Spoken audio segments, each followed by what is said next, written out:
Hello everyone, welcome to our channel legal mind map. और आज की वीडियो लॉ ऑफ कॉन्ट्रैक्ट का topic है performance, impossibility of performance and frustration.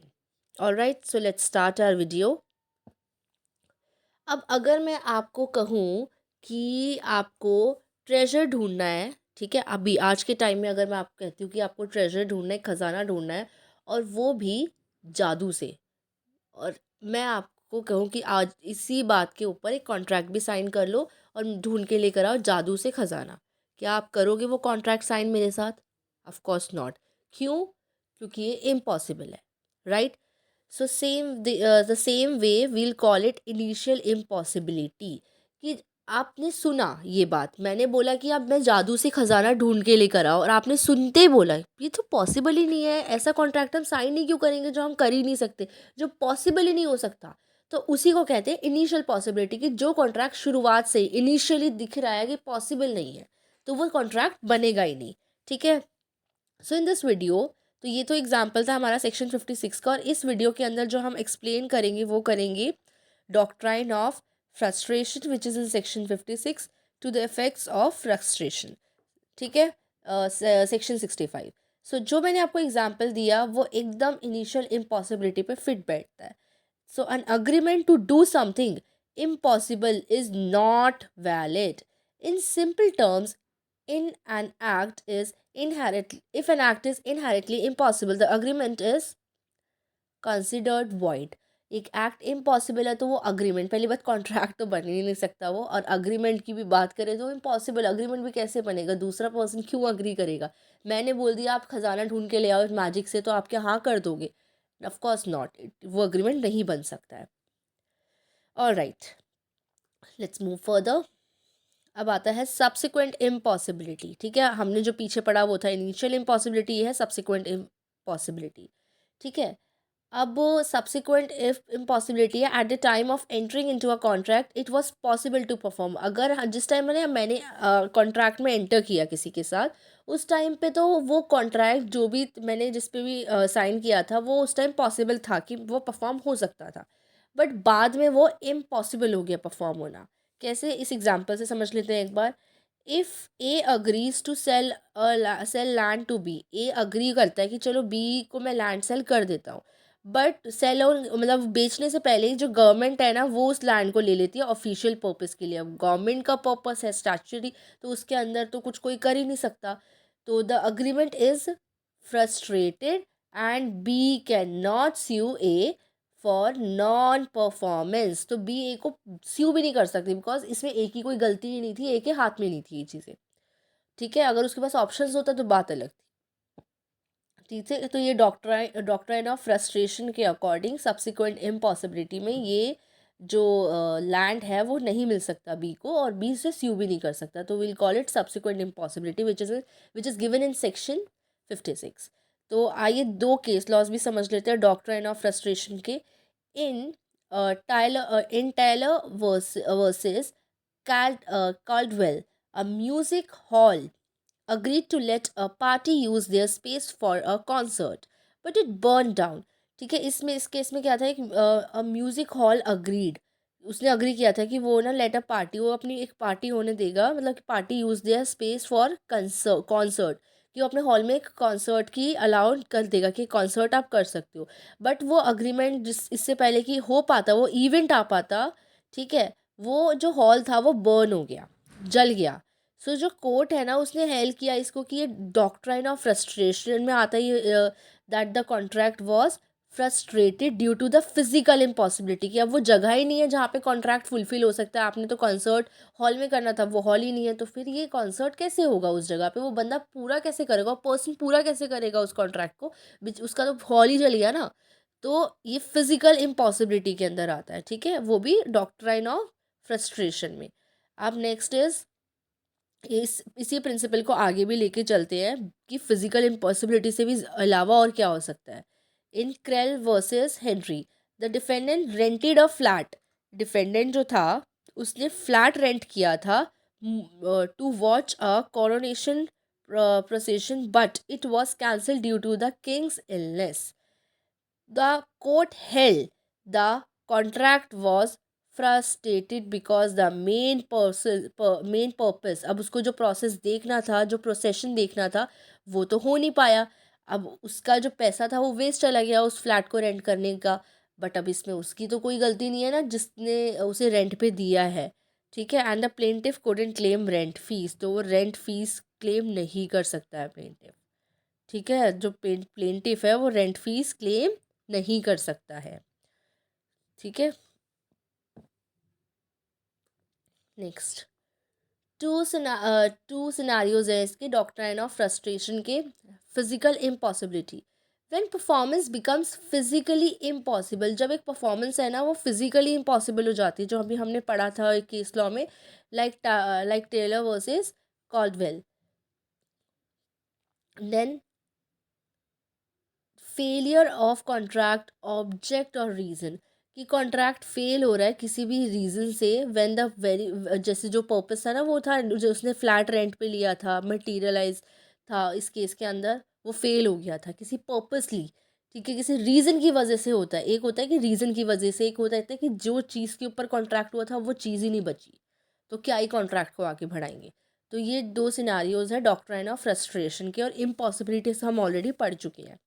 some points, तो frustration refers to a situation where unforeseen, जहाँ पे unforeseen events है ना, और सर्कमस्टांसिस आ जाती है जहाँ हम देख ही नहीं सकते, हमें पता ही नहीं होता कि ऐसा कुछ आ सकता है, ऐसा कोई चैलेंज आ सकता है। जैसे आपने एक वेडिंग हॉल बुक किया है वेडिंग के लिए जो आपकी नेक्स्ट ईयर है, और आपको, और वो हॉल किसी भी रीज़न की वजह से, कोई नेचुरल डिज़ास्टर की वजह से वो हॉल ख़राब हो जाता है, टूट फूट जाता है, जल जाता है, या तो भी इसमें आपकी गलती नहीं है ना दूसरे पर्सन की गलती है, हम में से किसी को नहीं पता था this thing could happen. This is one of the example. ठीक है, तो कोई अनफोर्सिन, जो हम देखा ना जा सके, जो हमें पता ना हो इन फ्यूचर ऐसा हो सकता है, ऐसा कोई इवेंट या सर्कमस्टांस आता है जिसकी वजह से इम्पॉसिबल हो जाता है कॉन्ट्रैक्ट को परफॉर्म करना है, तो वो फ्रस्ट्रेशन सिचुएशंस आती है। After the formation of a contract that makes the performance of contract impossible, तो दिस इज़ वेरी इंपॉर्टेंट कि उसमें क्या हो जाता है कि कॉन्ट्रैक्ट को परफॉर्म करना इम्पॉसिबल हो जाता है। जब कॉन्ट्रैक्ट फॉर्म हो जाता है उसके बाद ये बात पता चलती है, या फिर उसके बाद कुछ ऐसा रीज़न हो जाता है कि जिस वजह से कॉन्ट्रैक्ट को परफॉर्म करना इम्पॉसिबल हो जाता है। इनिशियल स्टेज में हम परफॉर्म कर सकते हैं कॉन्ट्रैक्ट को, ठीक है, इलीगल हो जाता है, जैसे कि लॉ चेंज हो गया, you were dealing in some goods, और कुछ चीज़ के में आप डील कर रहे थे, और जिस टाइम पे आपने ऑर्डर किया था उस टाइम पे लॉ, वो लॉफुल था। अब जैसे आपने, आप जब जब तक आपको मिलता है या फिर वो कॉन्ट्रैक्ट पूरा करता है, आप तक डिलीवरी होती, तब तक वो इलीगल हो गया, अनलॉफुल हो गया। तो उस सिचुएशन में भी वो कॉन्ट्रैक्ट पूरा नहीं हो सकता, radically different from the parties originally intended. Now, frustration is considered an event that occurs outside the control of, सबसे बड़ी बात, frustration जो है ना दोनों पार्टीज के कंट्रोल से बाहर होता है। ठीक है, दोनों पार्टीज इन चीज़ों को कंट्रोल नहीं कर सकती कि वो ऐसा कुछ कर दे कि ये चीज़ रुक जाए और कॉन्ट्रैक्ट पूरा हो जाए, ऐसा नहीं हो सकता है। ठीक है, now frustration occurs the effect, अब जब फ्रस्ट्रेशन, जो डॉक्ट्रिन ऑफ फ्रस्ट्रेशन लगता है तो वॉइड हो जाता है कॉन्ट्रैक्ट, और जो पार्टीज़ है वो रिलीज़ हो जाती हैं कि वो कॉन्ट्रैक्चुअल ऑब्लिगेशन अब है नहीं, तो वो मुक्त हो जाती है, बेसिकली उनकी ड्यूटीज़ जो होती है कॉन्ट्रैक्ट की तरफ वो उनसे मुक्त हो जाती है, वो पूरा तो कर नहीं सकती contract. So it is important to note that the, ये बहुत इंपॉर्टेंट पॉइंट है, it is important to note that the frustration is not a result of the parties fault और नेग्लिजेंस। पार्टीज़ की कोई गलती नहीं होती है अगर आपका कॉन्ट्रैक्ट फ्रस्ट्रेशन में आ रहा है, मतलब कि वो कॉन्ट्रैक्ट इम्पॉसिबल टू परफॉर्म हो गया है अब ड्यू टू एनी रीज़न, तो इसमें पार्टीज़ की गलती नहीं होनी चाहिए। अगर है तो वो फ्रस्ट्रेशन में नहीं आएगा, फिर वो जिसकी गलती होगी वो लायबल होगा उस चीज़ को लेकर। बट अगर उन दोनों की, दोनों पार्टीज़ की कोई गलती नहीं है, ऐसा रीज़न था कि किसी को पता ही नहीं था कि ऐसा हो जाएगा, तो उस सिनेरियो में वो फ्रस्ट्रेशन में आएगा और इसमें पार्टी की कोई गलती नहीं है। क्योंकि वो उन चीज़ों की वजह से हो रहा है, वो इवेंट्स की वजह से हो रहा है जो उनके हाथ में ही नहीं थे, जो उनके कंट्रोल से बाहर थे। The doctrine of frustration aim to achieve fairness, यानी कि सिचुएशंस में फेयरनेस होनी चाहिए जहाँ पे किसी को, कोई किसी को दोषी ना ठहरा रहा हो। ठीक है, originally purpose the possibility of performance of a contractual undermined and unforeseen events, अब जो कॉन्ट्रैक्ट नहीं पूरे हो पा रहे अनफोर्सिन इवेंट्स की वजह से, उसमें किसी की गलती नहीं है, तो सब एक दूसरे को लायबल ना ठहराए, रिस्पॉन्सिबिलिटी ना दे एक दूसरे के ऊपर basically. Next, specific grounds of frustration, death और इनकेपेसिटी ऑफ अ पार्टी। ठीक है, अब क्या क्या ग्राउंड हो सकते हैं, किस किस रीज़न की वजह से फ्रस्ट्रेशन में जा सकता है कॉन्ट्रैक्ट। अब पार्टी की डेथ हो जाती है या वो इनकेपेबल हो जाते हैं ड्यू टू एनी एक्सीडेंट और any such reason, Like if a contract depends on existence or a personal performance of a party and that party dies, है ना, किसी की डेथ हो गई जिसे कॉन्ट्रैक्ट पूरा करना था, और बिकम्स टू इल, या फिर वो इतने बीमार हो गए कि वो अब कॉन्ट्रैक्ट पूरा ही नहीं कर सकते, फॉर एग्जांपल कोई हैंडीकैप हो जाए या कुछ हो जाए, या मेंटली डिस्टर्ब हो जाते हैं, तो उस सिनारियो में भी ये ग्राउंड माना जाएगा। In Robinson versus Davison, pianist sudden illness, उसकी जो सडन इलनेस थी ना, prevented her from performing at a concert, कि उसने ऑब्वियसली कॉन्सर्ट करते हैं तो उसके लिए भी कॉन्ट्रैक्ट साइन होते हैं कि अब will come in that date and will perform, तो वो नहीं कर पाई थी कॉन्सर्ट क्योंकि वो बीमार थी। तो ये क्या था, leading to frustration of a contract. Now, government, legislative and administrative interventions. If a contract becomes impossible, अगर एक contract impossible या फिर unlawful हो जाता है गवर्नमेंट की पॉलिसीज़ की वजह से, उनके इंटरफेरेंस से, उनकी किसी भी रीज़न की वजह से, उस और वो भी कॉन्ट्रैक्ट के फॉर्मेशन होने के बाद पता चलता है कि अब गवर्नमेंट ने कुछ चेंज कर दिया, अब हमारा कॉन्ट्रैक्ट नहीं हो पाएगा, तो वो भी फ्रस्ट्रेशन में आएगा। मैंने आपको बताया था ना अभी पिछली स्लाइड में कि कोई लॉ चेंज हो जाता है तो वो इलीगल या अनलॉफुल हो जाता है। In Man Singh versus Khajan Singh, a contract for the sale of trees was frustrated when the government forbade cutting them। अब पहले को उनके बीच कोई ट्रीज़ का कॉन्ट्रैक्ट हुआ होगा, गवर्नमेंट ने उसके बाद उस टाइम पे एक लॉ निकाला कि you can not cut the trees, और वो कॉन्ट्रैक्ट फ्रस्ट्रेशन में चला गया। Okay, so non occurrence of contemplated event, कोई ऐसा इवेंट है जैसे कि even if the performance is possible, if the core event expected in the contract does not occur, the contract may be frustrated.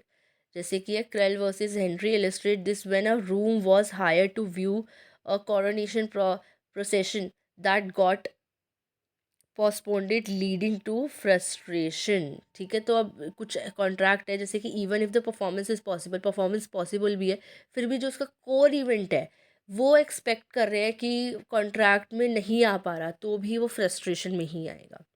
Now, change of circumstances. If economic changes make performance excessively difficult or virtually impossible, the contract may be frustrated.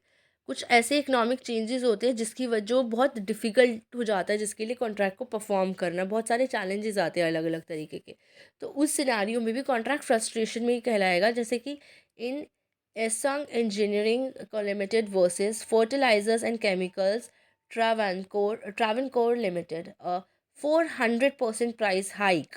ठीक है, 400% price hike due to war. अब किसी को नहीं पता था कि ये रीज़न आ जाएगा, ये इशू आ जाएगा जिस वजह से इतना फ्लक्चुएशन आएगा प्राइस में। Performance virtually impossible and justified frustration, तो अब जो कॉन्ट्रैक्ट उनके बीच था, डील जो थी, वो पॉसिबल ही नहीं थी उस टाइम पे, क्योंकि बहुत ज़्यादा फ्लक्चुएशन आ गया था उनके प्राइस में। तो अब जो पुराने प्राइस में डील हुई होगी नहीं हो पा रही होगी, अब ये केस हम अच्छे से जब पढ़ेंगे हमको तब और अच्छे से इस चीज़ के बारे में समझ आएगा। But there was a deal between them, and वो डील इस वजह से नहीं हो पाई थी due to the fluctuation in price, बहुत ज़्यादा हाई हो गए थे, और जो कॉन्ट्रैक्ट साइन हुआ था वो डिफरेंट प्राइस पे हुआ था। और दैट, और रीज़न भी क्या था हाई होने का, there was some other reason which was war, जो इन दोनों पार्टीज में से किसी की भी गलती नहीं थी। Okay, destructions of subject matter. When the subject matter of the contract cease to exist, frustration applies.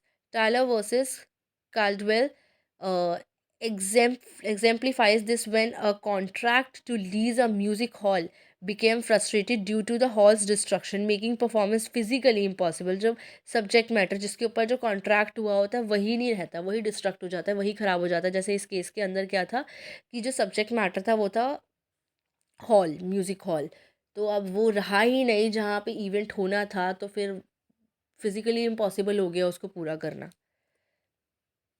Effects of frustration. Frustration should not be self-induced.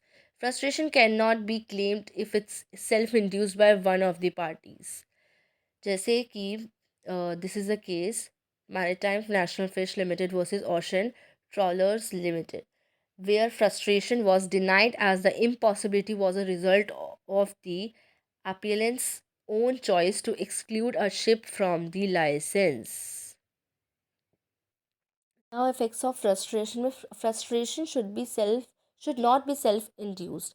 यानी कि अगर एक पर्सन किसी भी चीज़ का कोई डिसीजन लेता है, उसका मन बदल जाता है, कोई भी रीज़न होता है कि उसे लगता है कि नहीं अब ये चीज़ें नहीं हो सकती, ऐसा नहीं होगा, तो ऐसा मतलब उसकी मर्ज़ी के हिसाब से या वो अकेले पर्सन की मर्ज़ी से कोई भी कॉन्ट्रैक्ट इम्पॉसिबल नहीं हो सकता और कैंसिल नहीं हो सकता, विच इज़ रॉन्ग। वो फ्रस्ट्रेशन में नहीं आएगा। तो फ्रस्ट्रेशन सेल्फ इंड्यूस कभी नहीं होती। फ्रस्ट्रेशन तो अनफोर्सीबल इवेंट्स होते हैं जो अपने आप आ जाते हैं, पता नहीं होता कि इनकी वजह से कॉन्ट्रैक्ट इम्पॉसिबल होगा परफॉर्म करना, इसकी वजह से होता है। So frustration cannot be claimed if it is self-induced by one of the party. जैसे illustration में क्या है कि Maritime National Fish Limited versus Ocean Travelers Limited, where frustration was denied. क्यों डिनाई हुई थी? As the impossibility was a result of, क्यों impossibility contract की नहीं हो पाई थी? Appellants who own choice, person की ओन चॉइस थी कि वो एक शिप को एक्सक्लूड करना चाहता है, exclude a ship from the licence, एक शिप को लाइसेंस से एक्सक्लूड करना चाहता है। Now restitution under frustration in section 65। Restitution के अंदर क्या होता है कि कोई एग्रीमेंट हुआ है, ऐसे टाइम पे हुआ है कि ना हमें लगता है कि उस टाइम पे वो वैलिड है, ठीक है, और हमने वो एग्रीमेंट कर भी लिया है क्योंकि हम बिलीव करते हैं कि वो एग्रीमेंट वैलिड है और हमें उस एग्रीमेंट से बेनिफिट भी होना शुरू हो जाता है। बट अगर हमें बाद में पता चलता है कि वो हमारी नॉलेज में नहीं था, बट वो एग्रीमेंट वॉइड था, ठीक है, और तो हमें उसके एडवांटेजेस जो उससे हुए हैं ना वो भी हमें वापस करने पड़ेंगे, ठीक है, जो भी बेनिफिट हमें उससे हुए हैं वो भी हमें वापस करने पड़ेंगे। एग्जाम्पल है in Devendra Singh versus Shiv Kaur, a minor, एक माइनर जो था उसने ना शॉप दी थी अंडर अ पार्टनरशिप के अंदर, but when it was discovered, जब ये बात बाहर निकली तो वो वॉइड हो गया और जो रेस्टिट्यूशन था वो अलाउड था, यानी उस शॉप से जो भी बेनिफिट था वो वापस होना अलाउड ही था, ठीक है। सो आई थिंक ये इतना आपको समझ आ गया होगा। Now move to next slide. Becomes void if a contract initially यानी शुरुआत में वैलिड होता है एंड बिकम्स अनलॉफुल और impossible to perform, benefits receive under the valid contract must be return. तो अगर एक कॉन्ट्रैक्ट शुरुआत में वैलिड है और वो ना बाद में अनलॉफुल हो जाता है या फिर इम्पॉसिबल हो जाता है परफॉर्म करना, तो फिर जो बेनिफिट है ना उस कॉन्ट्रैक्ट से जो मिलता है उसे वैलिड कॉन्ट्रैक्ट में जो हमें मिला था वो भी रिटर्न होगा। Under the valid contract must be return. Example in Fibrosa Spolka एकेंजा versus Fairbairn Lawson Combe Barbour limited. I am sorry अगर मैंने नाम में थोड़ी सी मिस्टेक की हो तो प्रोनाउंसिएशन में। Money paid in advance for machinery under a contract that became illegal due to war had to be returned। यानी कि इस केस में क्या हुआ था कि मनी दिए गए थे एडवांस में ही एक मशीन के लिए, वो भी एक कॉन्ट्रैक्ट के अंदर आके, जो कि बाद में इलीगल माना गया था कि एक वॉर की वजह से वो कॉन्ट्रैक्ट इलीगल हो गया था। बाद में उस टाइम पे लीगल था वो, बट इनिशियल स्टेज पे it was legal and possible to perform, but after that वो इलीगल हो गया था परफॉर्मेंस से पहले ही due to a war. So जो थे वो मनी जो थे ना वो भी उन्हें रिटर्न करने पड़े। तो ये आप इस केस से बहुत इजीली आपको ये पॉइंट समझ में आ जाएगा, ठीक है, that you have to, even अगर आपका कॉन्ट्रैक्ट वॉइड भी हो जाता है, अनलॉफुल हो जाता है, उसके बाद भी जो आपका जो फिर आपने लिया था उस टाइम जब वैलिड था जो भी, वो आपको वापस करना पड़ेगा benefit. Conditions for restitution. Restitution is allowed only if the benefits were received. Restitution तभी allowed है, वापस तभी दे सकते हो आप जब benefits receive होंगे under a valid contract. Make sure कि जो benefits है वो valid contract में receive होने चाहिए, not after it became void. अगर वो benefits आपने contract void में convert हो गया उसके बाद कमाए हैं, उसके बाद वापस नहीं, वो सिर्फ valid contract जब तक था तब तक ही वापस होंगे। For instance, in Jagdish Prasad Panel, I think Panela versus Produce Exchange Corp Limited. Benefits given after the contract became void were not subject to restitution। इसी केस में ये बात बताई थी कि जो बेनिफिट्स है ना कॉन्ट्रैक्ट void हो जाता है उसके बाद कमाए जाते हैं, वो रेस्टिट्यूशन के अंदर नहीं आएंगे, ठीक है। That's it in this video. I hope आपको वीडियो समझ आई होगी, पसंद आई होगी। Please don't forget to like, comment, share and subscribe to my YouTube channel. Thank you.